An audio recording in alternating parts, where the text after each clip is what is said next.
คุณกำลังฟังสถานีวิทยุกระจายเสียงแห่งประเทศไทยจังหวัดลำปาง FM 97 เมกะเฮิรตซ์แจ้งเหตุทุจริตเลือกตั้งสำนักงานคณะกรรมการการเลือกตั้งเปิดโอกาสให้ประชาชนมีส่วนร่วมในการตรวจสอบการเลือกตั้งร่วมเป็นพลังต่อต้านการทุจริตและติดตามการเลือกตั้งสสและออกเสียงประชามติที่จะมีขึ้นในวันอาทิตย์ที่ 8 กุมภาพันธ์ 2569 หากพบเห็นการทุจริตหรือการกระทำผิดกฎหมายเลือกตั้งสามารถแจ้งเบาะแสทุจริตการเลือกตั้งได้ที่สำนักงานคณะกรรมการการเลือกตั้งประจำจังหวัดและแอปพลิเคชันตาสับปะรด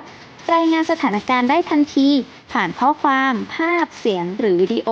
เพื่อป้องปราบการทุจริตเลือกตั้งได้ตลอด 24 ชั่วโมงดาวน์โหลดแอปพลิเคชันตาสับปะรดได้ที่ Play Store บนอุปกรณ์ระบบ Android และ App Store บนระบบอุปกรณ์ iOS สอบถามรายละเอียดเพิ่มเติมได้ที่สายด่วน 1444 สร้างสรรค์ประเทศไทยพร้อมใจไปเลือกตั้ง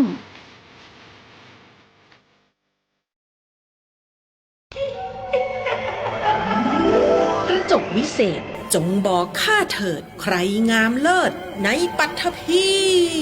ก็พระนางน่ะสิราชินีผู้เลอโฉม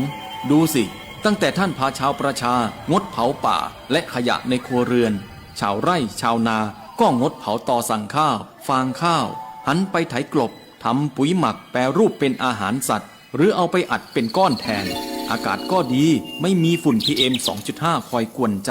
หน้าตาท่านก็สดใสผิวพรรณผุดผ่องเป็นที่สุดพะยะค่ะ ต้องแบบนี้สิเจ้าพูดถูกใจข้ายิ่งนักเพราะทุกการเผานั่นคือการสะสมฝุ่นแต่ถ้าทุกคนร่วมใจกันหยุดเผาเราก็จะมีแต่อากาศบริสุทธิ์ไว้หายใจห่างไกลมะเร็งปอดสุขภาพก็ดีมันคือที่สุดแล้วราชินีจงเป็นอมตะราชินีจงเป็นอมตะข้าขอบูชาท่านพะยะค่ะไปเอาธูปมาแต่ไม่ต้องจุดแล้วนะเดี๋ยวนี้ข้าเปลี่ยนมาใช้ธูปไฟฟ้าแล้วมันจึ้งมากไม่มีฝุ่นเลย คุณภาพอากาศดีด้วยการร่วมมือของทุกภาคส่วนปรารถนาดีจากสำนักงานประชาสัมพันธ์ที่ 3 กรมประชาสัมพันธ์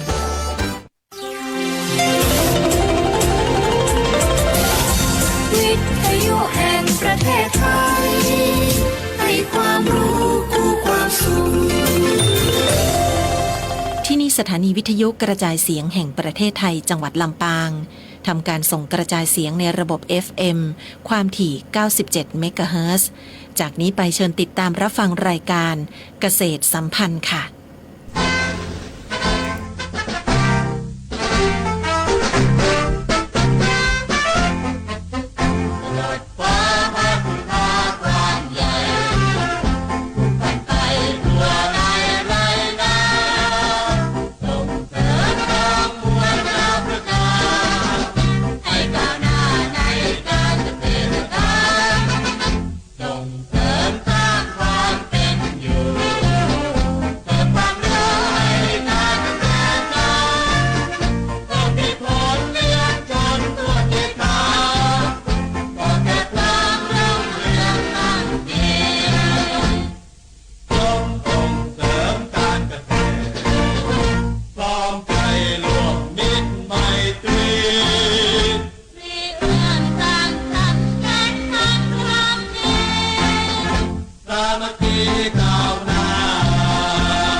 วัสดีเจ้า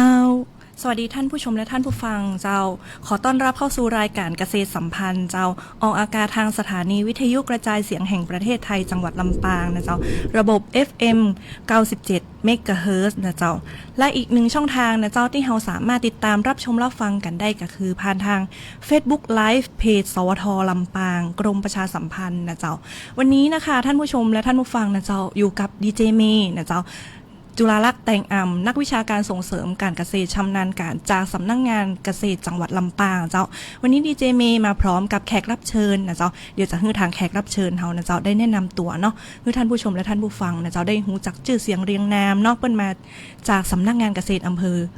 ขออภัยค่ะสำนักงานเกษตรจังหวัดลำปางเช่นกันนะเจ้าสำหรับวันนี้นะคะเฮาจะมาในหัวข้อประเด็นเรื่องของเกษตรลำปางก้าวไกลใส่ใจสิ่งแวดล้อมนะเจ้าเนาะเจ้าก่อนอื่นนะคะขออนุญาตนะเจ้าทักทายนะเจ้าแฟนเพจเนาะแฟนทาง Facebook Live ของเฮานะเจ้าเข้ามารับชมรับฟังกันละตอนนี้นะคะสวัสดีนะเจ้าคุณใช้ชีวิตให้มีความสุขทุกวันนะเจ้าสวัสดีนะคะถ้าทางแฟนเพจนะคะมีข้อสงสัยหรือว่ามีข้อคำถามใดก็สามารถทิ้งคำถามหรือว่าส่งคำถามมาทางเพจ Facebook Live ของเฮาได้นะเจ้าหรือว่าจะขอเพลงเข้ามาได้แต่วันนี้อาจจะมีเวลาน้อยนะเจ้าอาจจะประตันได้ฟังเพลงนะเจ้าอาจจะยกยอดไปในโอกาสหน้านะเจ้าเนาะเจ้าวันนี้เฮามาเข้าเรื่องนะเจ้าของเฮานะเจ้าวันนี้เฮามีแขกรับเชิญเนาะอย่างที่เกริ่นไปแล้วค่ะเดี๋ยวให้แขกรับเชิญนะเจ้าแนะนำตัวเองนะเจ้าว่าชื่อเสียงเรียงอะไรค่ะครับเชิญเจ้าครับสวัสดีดีเจเมย์นะครับแล้วก็ขอสวัสดีท่านผู้ฟังนะครับแล้วก็ผู้ชมทางFacebook Live ทุกท่านนะครับผมสงกรานต์ดวงง่ายนะครับนักวิชาการส่งเสริมการเกษตรชำนาญการนะครับมาจากกลุ่มราคาพืชนะครับสำนักงานเกษตรจังหวัดลำปางครับขออนุญาตเรียกชื่อเล่นนะเจ้าพี่ต้อมอีกได้ก็ได้ครับเนาะในพี่ต้อมดีกว่านะจะได้เป็นกันเองนะเจ้าวันนี้พี่ต้อมจะมาในหัวข้อประเด็นอย่างที่อู้ไปแล้วนะเจ้าเกษตรลำปางก้าวไกลใส่ใจสิ่งแวดล้อมอีกนะเจ้าในส่วนนี้นะคะก่อนอื่นจะขอให้พี่ต้อมนะเจ้าช่วยเล่าถึงภาพรวมสถานการณ์ภาคการเกษตรของจังหวัดลำปางเฮาในปัจจุบันนี้ให้ฟังแล้วก็ช่วยเหมือนอธิบายเชื่อมโยงเนี่ยเจ้าในส่วนว่าประเด็นเนี้ยของสำนักงานเกษตรเฮาเนี่ยเจ้าเกี่ยวข้องกับเรื่องของสิ่งแวดล้อมจะได้พ่องเจ้าครับก็ในปัจจุบันนี้นะครับยังที่ทุกท่านได้ทราบกันนะครับว่าปัญหาเรื่องของหมอกควันไฟป่าแล้วก็ฝุ่นละอองขนาดเล็กเนี่ยครับเป็นปัญหาที่สำคัญของประเทศไทยนะครับโดยเฉพาะอย่างยิ่งในภาคเหนือตอนบนนะครับเมื่อเข้าสู่ฤดูแล้งนะครับก็จะพบว่ามีเกิดปัญหาเรื่องของฝุ่นละออง PM 2.5 นี่เกิดมาตรฐานนะครับบางคนถึงกับบอกว่าทั้งภาคเหนือของเขาเนี่ยมีถึง4ฤดูด้วยกันนะครับนอกจากฤดูร้อนฤดูฝนฤดูหนาวเนี่ยยังมีฤดูฝุ่นเข้ามาอีกหนึ่งฤดูนะครับซึ่งก็เกิดในช่วงของฤดูแล้งเนี่ยครับคือว่าอยู่ในช่วงของเดือนมกราจนถึงเดือนเมษาเนี่ยครับก็โดยสาเหตุหลักนะครับของการเกิดฝุ่นละอองขนาดเล็กเนี่ยก็หลักๆก็จะมาเกิดจากการเผาในที่โล่งนะครับทั้งในพื้นที่ป่านะครับพื้นที่การเกษตรพื้นที่ชุมชนนะครับซึ่งเมื่อเกิดปัญหาเรื่องของการเผาเกิดขึ้นเนี่ยผลกระทบติดตามมาเนี่ยก็มีหลายด้านนะครับที่ใกล้ตัวเราที่สุดเกิดคือเรื่องของสุขภาพนะครับเนาะเพราะว่าเวลาเกิดฝุ่นละอองขึ้นมาแล้วเนี่ยมันก็ทำให้เราหายใจเนี่ยไม่ค่อยสะดวกนะครับเนาะมองไปทางใดก็มันท้องฟ้ามันบดแจ่มใสนะครับส่งผลให้เรื่องของเศรษฐกิจด้วยนะครับเพราะว่าถ้าเกิดหมอกควันมาเนี่ยมันอากาศมันทัศนวิสัยบดีอย่างเงี้ยนักท่องเที่ยวจากทั้งกรุงเทพหรือว่าชาวต่างชาติอย่างเปิ้นเห็นข่าวเนี่ยเปิ้นก็บ่อยากมาแอวทั้งภาคเหนือบ้านเฮาเองนะครับเนาะก็มีผลกระทบเกี่ยวกับเรื่องของเศรษฐกิจนะครับเนาะแล้วก็ถ้าเป็นเกษตรกรนะครับทำการเผาเปิ้นห้องว่าเศษวัสดุเหลือใช้ทางการเก็บเกี่ยวนะครับก็จะมีผลเสียในเรื่องของว่าขาดเปิ้นห้องว่าอินทรีย์วัตถุนะครับในการที่ว่าจะไปปรับปรุงบำรุงดินที่แบบเป็นปุ๋ยครับทำให้เกษตรกรเนี่ยต้องใส่ปุ๋ยเคมีมากขึ้นนะครับซึ่งปุ๋ยเคมีเนี่ยมันก็ว่าได้ช่วยในการปรับปรุงโครงสร้างดินเนาะมันให้ธาตุอาหารนะครับแต่ว่าระยะยาวเนี่ยจะทำให้ดินเสื่อมสภาพนะครับเนาะก็ตรงนี้ครับมันก็จะทำให้เกิดผลกระทบเรื่องของเกษตรกรกับต้นทุนการผลิตสูงขึ้นนะครับแล้วก็ผลผลิตลดลงอย่างเงี้ยครับจากปัญหานี้นะครับก็ทางรัฐบาลนะครับก็ได้เห็นความสำคัญของปัญหาก็เลยให้ทางกรม กระทรวงก่อนนะครับกระทรวงเกษตรและสหกรณ์เนี่ยดำเนินการเกี่ยวกับควบคุมการเผาในพื้นที่การเกษตรนะครับแล้วก็มอบหมายให้ทางกรมส่งเสริมการเกษตรนะครับทำโครงการเกี่ยวกับเรื่องของการหยุดเผาในพื้นที่นะครับซึ่งเขาก็ได้ดำเนินโครงการส่งเสริมการหยุดเผาในพื้นที่การเกษตรมาหลายปีแล้วครับแล้วก็ปีที่ผ่านมาเนี่ยเขาก็ได้เปลี่ยนชื่อโครงการเป็นโครงการส่งเสริมการเกษตรที่เป็นมิตรกับสิ่งแวดล้อมขึ้นนะครับเนาะครับอันนี้คือภาพรวมในเรื่องของเกี่ยวกับสถานการณ์เนาะแล้วกลับมาดูที่จังหวัดลำปางบ้านเฮานะครับก็พบว่าภาคการเกษตรนะครับในลำปางของเฮาเนี่ยมีพื้นที่การเกษตรเนี่ยอยู่ประมาณ 972,000 ไร่นะครับมีทั้งพืชไร่พืชสวนและไม้ผลนะครับโดยพืชหลักๆของเขาเนี่ยก็จะมีข้าวนาปีนะครับอยู่ที่ประมาณ 400,000 ไร่นะครับมีข้าวโพดเลี้ยงสัตว์อยู่ประมาณ 200,000 ไร่มีมันสำปะหลังนะครับอยู่ประมาณ 60,000 ไร่นะครับซึ่งถ้าเกษตรกรนะครับทำการเกษตรที่ว่าไม่ได้คำนึงถึงผลกระทบต่อสิ่งแวดล้อมนะครับอย่างเช่นว่าถ้าเก็บเกี่ยวผลผลิตเสร็จจะทำการเพาะปลูกในรอบต่อไปเนี่ยกับเผาเศษวัสดุเหลือใช้ทางการเกษตรเนี่ยอย่างเช่นว่าต่อฟางข้าวอย่างเนี้ยต่อซังอย่างนี้ครับก็ทำให้เกิดฝุ่นละอองเนาะ PM 2.5 เนาะหรือว่าใช้สารเคมีที่บ่เหมาะสมนะครับมันก็จะส่งผลต่อดินต่อน้ำและสุขภาพอนามัยของเกษตรกรเองนะครับดังนั้นก็ทางขอแนะนำให้เกษตรกรเนี่ยทำการเกษตรที่มุ่งเน้นในเรื่องของการทำเกษตรที่เป็นมิตรกับสิ่งแวดล้อมนะครับเนาะคือได้ผลผลิตเพิ่มขึ้นตัวแต่ก็ต้องดูแลเรื่องของสิ่งแวดล้อมตัวนะครับโดยวันนี้เนี่ยเราก็จะมาเน้นในเรื่องของการลดการเผาในพื้นที่การเกษตรนะเพราะว่าการเผาในพื้นที่การเกษตรเมื่อเกิดการเผาไหม้น่ะมันก็จะเกิดเป็นห้องว่าก๊าซเรือนกระจกอย่างเนี้ยครับคาร์บอนไดออกไซด์อย่างเนี้ยขึ้นไปในลอยในชั้นบรรยากาศเนาะแล้วก็เกิดฝุ่นละออง PM 2.5 ด้วยนะครับก็ถ้าถามว่าปัญหาการเผาในพื้นที่การเกษตรเนี่ยทำไมต้องมีการเผาเนี่ยก็เพราะว่า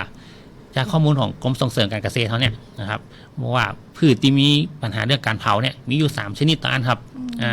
ก็มีข้าวนะครับมีข้าวโพดเลี้ยงสัตว์และก็มีอ้อยนะครับก็คือเกษตรกรเนี่ยเป็นจะเผาเกี่ยวกับต่อฟางข้าวต่อซังข้าวโพดอย่างเนี้ยเพื่อหลังจากเก็บเกี่ยวได้เพื่อที่จะทำการเตรียมดินปลูกในรอบถัดไปเนี่ยครับเพราะว่าไอ้ต่อพวกนี้มันจะเป็นอุปสรรคในการเตรียมดินนี่เนาะแล้วก็ถ้าเป็นอ้อยนี่เพิ่นก็จะมีการเผาเพื่อว่าทำการเข้าไปตัดอ้อยได้ง่ายขึ้นเนี่ยครับซึ่งลำปางเขาโชคดีหน่อยครับเขามีแค่ข้าวกับข้าวโพดเลี้ยงสัตว์แค่2ตัวนะครับอ้อยเขาหมูมีนะครับก็จะพบการเผาเรื่องของข้าวกับข้าวโพดเลี้ยงสัตว์นี่ครับในพื้นที่ครับแต่ว่าตอนหลังมานี่สถานการณ์เรื่องเผานี่จะลดลงนะเราดูจากจุดความร้อนในพื้นที่การเกษตรของลำปางนี่เขาก็ค่อนข้างลดลงทุกปีนะครับเนื่องด้วยว่ากระทรวงเกษตรนะครับก็มีประกาศเรื่องของห้ามเผาในพื้นที่การเกษตรนะเดี๋ยวจะอู้ในช่วงต่อไปนะครับเนาะเพราะว่าเกษตรกรเป็นกระนักถึงผลกระทบที่เกิดขึ้นเนาะเป็นก็ได้ทำการอัดก้อนฟางพ่องเนี่ยแล้วก็ไถเป็นปุ๋ยมักนะครับเป็นปุ๋ยในการปรับปรุงบำรุงดินอย่างนี้ครับก็ว่าได้ค่อยมีการเผานะครับส่วนข้าวโพดเลี้ยงสัตว์ที่ว่าพื้นที่ที่เป็นมีเครื่องรถไถสามารถไถได้เนี่ยถ้าเป็นเก็บเกี่ยวช่วงนี้แล้วเนี่ยเป็นก็ต้องรอฝนลงมาอีกรอบนึงครับถึงจะทำการไถได้เนี่ยเป็นก็ปล่อยทิ้งร่างไปก่อนเวลาผ่านไปมันก็จะสลายผู้พังไปอย่างนี้ครับเรื่องของสถานการณ์การเผาก็ค่อนข้างจะลดลงนะครับครับก็แสดงว่าเกษตรกรเปิ่นก็มีการปรับตัวเนาะเรื่องเก่ากับสถานการณ์แล้วก็เปิ่นก็เริ่มให้เห็นความสำคัญเนาะของการทำการเกษตรที่เป็นมิตรกับสิ่งแวดล้อมเนาะเพราะมันไม่ได้เป็นผลกระทบต่อใครคนใดคนหนึ่งใจก็แล้วเป็นผลกระทบโดยวงกว้างเนาะเจ้าแล้วในส่วนนี้นะคะทางเกษตรเฮานะเจ้าได้มีโครงการหรือว่าแนวทางการดำเนินงานเกี่ยวกับงานเรื่องของสิ่งแวดล้อมเป็นย่างคือเป็นมิตรแต่สิ่งแวดล้อมนี่จะได้ของเจ้าตอนนี้ครับ ในส่วนของสำนักงานเกษตรจังหวัดลำปางนะครับก็มีโครงการนะครับที่ช่วยส่งเสริมการทำการเกษตรที่เป็นมิตรกับสิ่งแวดล้อมนะครับก็ด้วยการลดการเผาในพื้นที่การเกษตรนะครับนำเศษวัสดุเหลือใช้มาทำปุ๋ยมักอย่างนี้ครับโดยผ่านเรื่องของศูนย์เรียนรู้นะครับเนาะเป็นต้นแบบในการดำเนินงานนี่นะครับเนาะเน้นนะครับไม่เผาแต่ได้ประโยชน์นี่ครับครับซึ่งกิจกรรมของเขาเนี่ยเดี๋ยวเขาก็จะมีเรื่องของกิจกรรมงานกินเกณฑ์เดย์นะครับซึ่งเขาจะตั้งเป้าในการจัดงานเนี่ยในพื้นที่อยู่4อำเภอ4จุดนะครับ เกษตรกรที่จะมาเข้าร่วมเนี่ยอำเภอละ50 คนเนี่ยครับ เจ้า ก็จะเน้นนักถึงว่าไม่เผาแต่ได้รายได้อีกนะครับโดยอำเภอที่เขาจะจัดในปีนี้นะครับก็จะมีอำเภอเมืองลำปางนะครับอำเภอเมืองปานนะครับอำเภอแม่ทะและก็อำเภอเถิดนะครับก็รวมทั้งสิ้น200 คนนะครับกำหนดจัดงานก็จะอยู่ในช่วงของเดือนมกราคมถึงเดือนกุมภาพันธ์นะครับ2569นี่ครับโดยที่ใกล้ๆนี่ก็จะจัดที่แม่ทะนี่ครับอำเภอแม่ทะในวันที่เสาร์อำเภอแม่ทะใช่ครับวันที่28 มกราเนี่ยครับวันพุธหน้าเนี่ยครับงานอย่างก็เจ้าแหมกำลังงานจึงกรีนเกนเดย์ครับ Green Day ก็จะเชิญเกษตรกรนะครับก็มาร่วมงานแล้วเขาก็จะมาอู้เรื่องเสวนากันถึงเรื่องของผลกระทบนะครับปัญหาเรื่องของการเผาในพื้นที่เกษตรเนี่ยแล้วก็เชิญเกษตรกรมาร่วมพูดคุยกันถึงว่าถ้าบอกเผาแล้วเขาจะได้ห้องที่จะแก้ปัญหาการเผาในพื้นที่นี่ครับพร้อมกับจะได้มีการสาธิตนะครับการนำเศษวัสดุเหลือใช้ทางการเกษตรมาใช้ให้เป็นประโยชน์ตัวเองครับฟังแล้วก็เป็นแนวทางที่น่าสนใจมากเลยนะเจ้าสามารถนำไปปรับใช้ในสถานที่หรือพื้นที่ทางการเกษตรจริงได้เลยนะเจ้าเนาะเจ้าซึ่งอันนี้ก็ส่วนนี้ก็พี่น้องเกษตรกรก็สามารถที่เข้าไปร่วมได้ถ้าสนใจนะเจ้าเนาะเจ้าแล้วก็ในส่วนของเรื่องของการจัดการเศษวัสดุทางการเกษตรนะเจ้าเฮามีแนวทางหรือว่าวิธีการที่เขาจะสามารถจัดการกับมันได้อย่างไรของเจ้าเพื่อเป็นแนวทางให้เกษตรกรครับดำเนินโครงการเป็นมิตรกับสิ่งแวดล้อมไหมครับทางกระทรวงเกษตรก็มีเรื่องของรักของ 3R โมเดลนะครับก็คือมันเป็นตัวย่อภาษาอังกฤษนะครับจำนวน 3R เนาะแล้วก็จะฟังนะครับว่ามันจะมีอยู่ประกอบด้วยR ที่1นะครับคือเปลี่ยนพฤติกรรมนะครับปรับเปลี่ยนพฤติกรรมปลูกพืชชนิดเดิมแบบไม่เผานะครับโดยนำเครื่องจักรเข้ามาช่วยในการเก็บเกี่ยวนะครับแล้วก็สร้างมูลค่าเพิ่มนี่เนาะอันที่2คือเปลี่ยนชนิดพืชนะครับปรับเปลี่ยนพืชบนที่สูงเนี่ยเป็นไม้ผลไม้ยืนต้นนะครับที่มีมูลค่าสูงอย่างเช่นกาแฟอะโวคาโดมะคาเดเมียอย่างพวกนี้ครับส่วนอันที่3นะครับเปลี่ยนเป็นพืชทางเลือกนะครับก็คือเปลี่ยนพืชทางเลือกบนพื้นที่ราบนะครับเป็นพื้นที่นาปรังนะครับหรือพื้นที่นอกเขตชนประทานเนี่ยคือปลูกข้าวโพดหรือพืชตระกูลถั่วทดแทนการทำนาปรังนี่ครับโดยเรื่องของอันที่1นะครับเขาก็จะมีเทคโนโลยีนะครับในการนำเสนอให้กับเกษตรกรได้นำไปใช้อยู่9ทางเลือกนะครับแบ่งเป็นการลดต้นทุนเนี่ยอยู่4ทางเลือกเพิ่มรายได้เนี่ยครับเห็น9ทางเลือกนี่นะครับเป็นทั้งหมด9นะครับเนาะก็ลดต้นทุนนี่ก็จะเป็นเรื่องของการไถกลบนะทดแทนการเผาเนาะการผลิตปุ๋ยหมักนะครับนำมาเป็นอาหารสัตว์นะครับทำวัสดุเพาะปลูกนี่ครับอันนี้คือลดต้นทุนเนาะส่วนในการเพิ่มรายได้ให้เกษตรกรนี่ก็คือนำมาเป็นผลิตเป็นพลังงานทดแทนนะครับเพาะเห็ดนะครับเพาะเห็ดฟางขายเนาะผลิตฟางอัดฟอนนะครับซึ่งบางทีเนี่ยยังเป็นทำการอัดก้อนฟางได้เนี่ยกันในช่วงนี้ก็อยู่ที่20-30 บาทต่อก้อนได้นะครับเรียกว่าเป็นฟางทองคำได้นะครับแล้วก็นำส่งโรงไฟฟ้าชีวมวลเนาะแปรรูปเป็นสินค้าชนิดอื่นเช่นกระถางต้นไม้กระดาษฟางข้าวอย่างพวกนี้เป็นต้นเนี่ยครับอันนี้คือทางเลือกนะครับเนาะวันนี้ก็เป็นวิธีอย่างก็เป็นห้องวิธีหรือว่าแนวทางเนาะในการจัดการเกี่ยวกับวัสดุทางการเกษตรที่มันเหลือเนาะเป็นการสร้างมูลค่าเพิ่มประโยชน์นี่ครับเจ้าดีกว่าเผาเนาะเจ้าน้องไอ้รำเจ้าในขออนุญาตนะเจ้าเหลือเวลาอีกสักประมาณเล็กน้อยนะเจ้าท้ายนี่ก่อนน่าจะถึงช่วงตอนนี้ก่อนน่าจะใกล้หมดเวลาแล้วนะเจ้าก่อนติดสมมติเวลานี่นะเจ้าก็อยากให้ทางปีต้อมเนาะช่วยฝากข้อคิดหรือว่าแนวทางสำหรับพี่น้องเกษตรกรจังหวัดลำปางของเฮาหน่อยว่าเขาจะเรื่องของสิ่งแวดล้อมนี่เขาจะฝากไว้คือปฏิบัติฝากไว้ในใจคือคนได้นำไปปฏิบัติได้อย่างไรพอในพื้นที่จริงเจ้าครับก็อยากฝากถึงพี่น้องเกษตรกรทุกท่านนะครับว่าการทำเกษตรที่ใส่ใจสิ่งแวดล้อมเนี่ยมันก็ปัจจัยเรื่องที่ไกลตัวของท่านนะครับและบ่จำเป็นต้องลงทุนอย่างสูงนะครับหากเริ่มจากการปรับแนวคิดลดการเผาใช้ทรัพยากรอย่างคุ้มค่าก็จะช่วยให้เกษตรกรของลำปางเนี่ยมีความยั่งยืนนะครับมีทั้งต่อเศรษฐกิจสุขภาพและสิ่งแวดล้อมครับโดยจะขอเน้นย้ำนะครับฝากเรื่องของประกาศของกระทรวงเกษตรและสหกรณ์ณวันที่5 พฤศจิกายน 2568นะครับเรื่องมาตรการบริหารจัดการป้องกันและแก้ไขปัญหาฝุ่นละอองขนาดเล็กไม่เกิน 2.5 ไมครอนภาคการเกษตรฉบับที่2 ปีพศ 2568 นะครับอันนี้เป็นฉบับที่2แล้วนะครับโดยห้ามเผาในพื้นที่การเกษตรนะครับขอเน้นย้ำนะครับว่าเกษตรกรเนี่ยห้ามเผาในพื้นที่การเกษตรตั้งแต่วันที่1 กุมภาพันธ์นะครับถึงวันที่31 มีนาคม 2569 นะครับเป็นเวลาอยู่2 เดือนเนาะก็แฮมบักกี่วันนะใกล้ถึงนี้เนาะครับห้ามเผาในพื้นที่การเกษตรนะครับน้ำเทคโนโลยีอย่างที่ว่ารักของที่ผมได้แนะนำไปตะกี้นะครับไปใจนะครับเนาะครับหากฝ่าฝืนเนี่ยครับเกษตรกรจะไม่ได้รับสิทธิ์เข้าร่วมโครงการทางกระทรวงเกษตรเนี่ยนาน2 ปีนะครับก็อย่างเช่นโครงการเรื่องว่าสนับสนุนค่าเก็บเกี่ยวต้นทุนการผลิตอย่างนี้ครับไร่ละพันอย่างนี้ครับหรือว่าสมัครเข้าร่วมโครงการเกษตรอย่างเนี้ยคนก็จะมีฐานข้อมูลไว้ว่าเกษตรกรเนี่ยได้ทำการเผาในพื้นที่การเกษตรของตัวเก้าอย่างนี้ครับ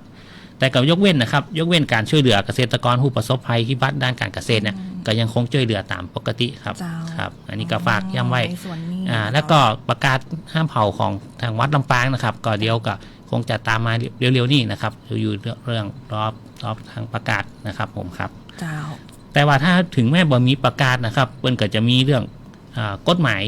เกี่ยวข้องอยู่แล้วนะครับเรื่องของการห้ามเผาเนาะทุกที่นะครับเพิ่นก็ถึงห้ามเผาบอกว่าพื้นที่ป่าอย่างเนี้ยเพิ่นก็มีกฎหมายของพรบป่าไม้พรบสงวนอยู่แล้วนะครับว่าห้ามผู้ใดเข้าไปแผ่วถางในพื้นเผาในพื้นที่ป่าเนาะถ้าเผาในพื้นที่ชุมชนหรือว่าพื้นที่เกษตรเนี่ยเกิดใจเรื่องของกฎหมายอาญานะครับเพิ่นบอกว่ามาตรา220เนี่ยผู้ใดนะครับที่เผาในพื้นที่ถึงแม้จะเป็นของตัวเก้านะครับแต่ว่าถ้ามันอาจจะแบบล้ำหรือว่าทำให้ทรัพย์สินของผู้อื่นเสียหายนะครับเพิ่นก็บอกว่าต้องระวังโทษจำคุกไม่เกิน7 ปีและปรับไม่เกิน 140,000 บาทนะครับส่วนพรบสาธารณสุขก็จะเป็นเรื่องของเหตุรำคาญครับถ้าเผาแล้วมีทรงกลิ่นเหม็นไปถึงควันอย่างนี้ทำให้คนอื่นได้รับผลกระทบต่อสุขภาพเนี่ยก็จะผิดพรบสาธารณสุขตัวเองครับอันนี้ก็มีความผิดด้วยเนาะจ้าใช่ครับผมครับก็เน้นย้ำนะครับว่าเกษตรกรลำปางร่วมใจไม่เผานะครับทำการเกษตรเป็นมิตรกับสิ่งแวดล้อมพร้อมลดปัญหาหมอกควันนะครับนี่ก็เป็นแนวทางนะเจ้าเนาะแล้วก็วิธีการจัดการในเรื่องของเศษวัสดุทางการเกษตรที่เหลือใช้ที่เราได้นำมาแนะนำให้ท่านผู้ชมและท่านผู้ฟังได้รับทราบข้อมูลในวันนี้นะเจ้าเนาะเกษตรลำปางร่วมใจไม่เผานะเจ้าเนาะทำการเกษตรเป็นมิตรกับสิ่งแวดล้อมอันนี้เน้นย้ำนะเจ้าเนาะเจ้าแล้วก็ถ้าเกิดกรณีเผาก็จะมีความผิดตามที่พี่ต้อมเนาะได้แจ้งอธิบายคือความรู้ไปแล้วนะเจ้าเนาะสำหรับวันนี้นะคะต้องขอบคุณนะเจ้าคุณสงกรานต์ดวงอ้ายนะเจ้าหรือว่าพี่ต้อมเป็นอย่างยิ่งนะเจ้าที่ได้มาให้ข้อมูลดีๆในวันนี้นะเจ้าเนาะสำหรับวันนี้ก็น่าจะได้เวลานะเจ้าอำลาเวลาเจ้าก็พบกันใหม่โอกาสหน้านะเจ้าวันนี้ดีเจเมย์นะเจ้าแล้วก็พร้อมด้วยพี่ต้อมนะเจ้าขออนุญาตลาแฟนผู้ฟังแล้วก็ผู้ชมทางรายการไปก่อนนะเจ้าวันนี้สวัสดีเจ้าครับสวัสดีครับ